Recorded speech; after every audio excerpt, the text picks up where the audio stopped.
guys, it's me, Vanessa, better known as Wheels on this channel, and today I am joined by my buddy Marisol, or Soul, better known as Kane or Soul, or whatever you want to call us, because apparently we have a bunch of different names.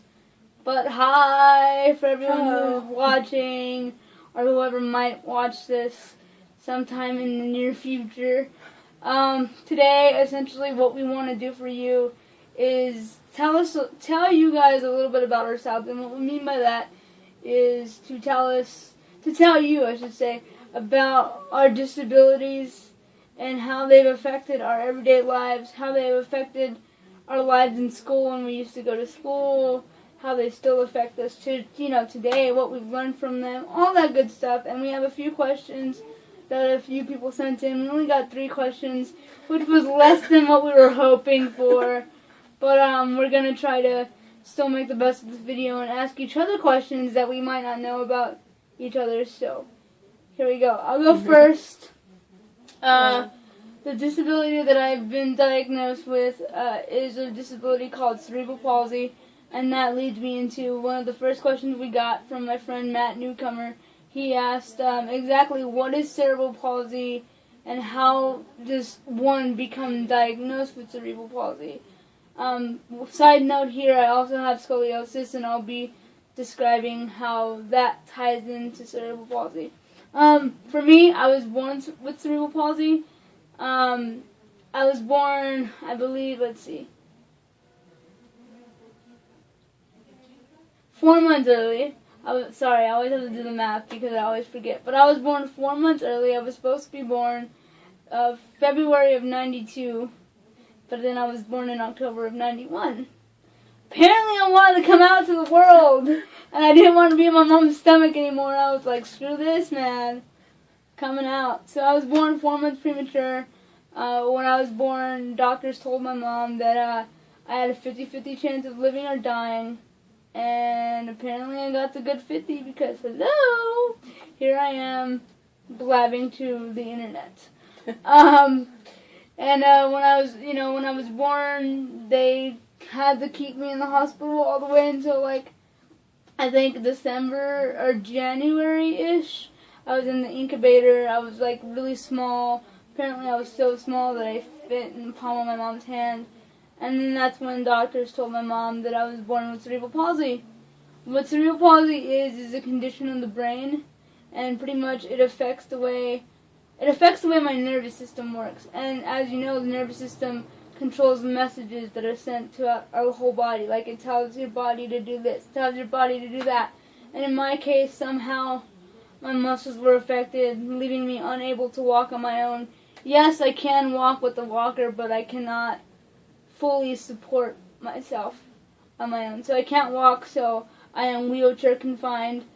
And yeah, and for scoliosis, it's kind of crazy, it kind of sucks, but apparently I was told by my physical therapist that scoliosis goes hand in hand with cerebral palsy because of the way especially if you're born premature, the way we grow and develop, it kind of, affects the way we do our posture or whatever, which in turn affects scoliosis. And so what that is where your spine curves. And I think mine curves to the left at a 34-degree angle. It's pretty bad. You can't really see it unless, I'm bent over like this. Obviously, I'm not going to lift up my shirt and show you guys, because that'd be weird. But, yeah, I have scoliosis, and for a while I was wearing a back brace. I got diagnosed with scoliosis when I was 13, and I ended up wearing my back brace all the way until I was about 18, and then they told me that I didn't have to wear it anymore because my skeleton was done growing and that my curve wouldn't increase or decrease anymore, so I no longer wear the back brace. And thank God for that, because that thing was all plastic and it went from maybe my waist all the way up to my shoulders. And can you imagine wearing that on a hot summer day? Yeah, not fun.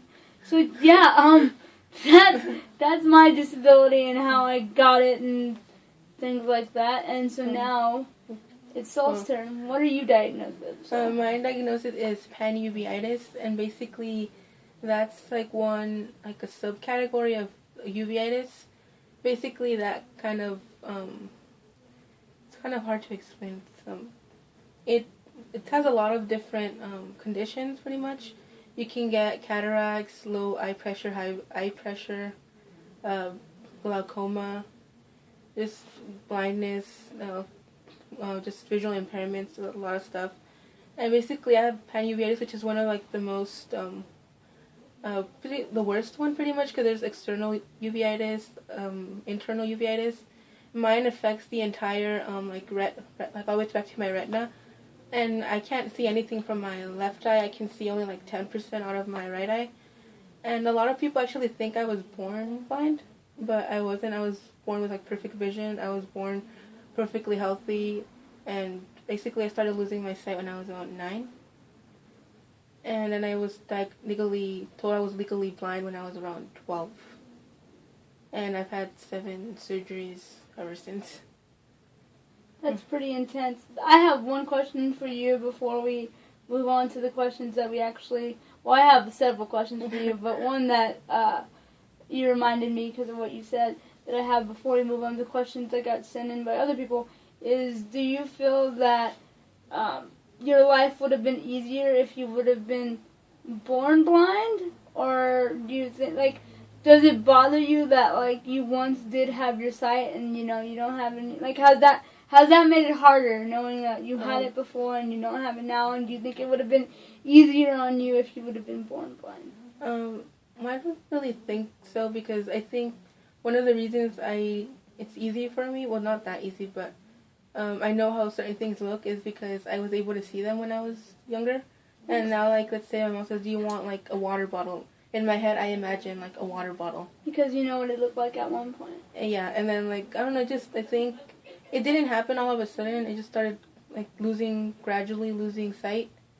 And then I think I kind of got used to it. Though it was hard because I thought it was going to get better.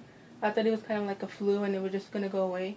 And then when I was 12, I was told I wasn't going to, like, I might be able to see, like, in the future if there's any new discoveries or anything, but I might not be able to have, like, my, like, 20/20 vision back again. That makes sense. Like you said, it's because it's like you were already, like, you already knew the world around you, so it kind of helps you, now that you don't have your sight, it helps you adapt easier because you know what things did look like at one point. Yeah.